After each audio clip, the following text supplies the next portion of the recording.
हरे कृष्ण राधे राधे। भक्ति कले आमको एत दुख कौन पाई मिले? कौन आम भक्ति करूँ ये आमको दुख मिलवा बोली, दुख पाए बोली, कष्ट पाए बोली? देखु भक्तिर फर्स्ट आपण मानक बहुत सारा स्ट्रगल करने पड़े, बहुत सारा इरिटेटिंग भाव आसो, बहुत विरक्ति लगे, बहुत मीन्स निजक एमती लगे कि मुझे कौन करी डिसाइड करें भक्ति कले फर्स्ट स्टेप रे। कहीं भक्ति कले माइंड टा कन्स्टांट बहुत टाइम लगे।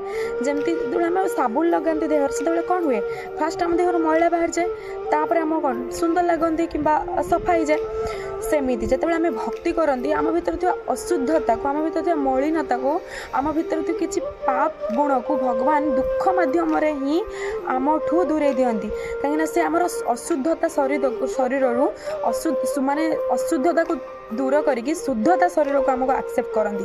तो से आमको फर्स्ट शुद्धता भक्ति दुख आसे।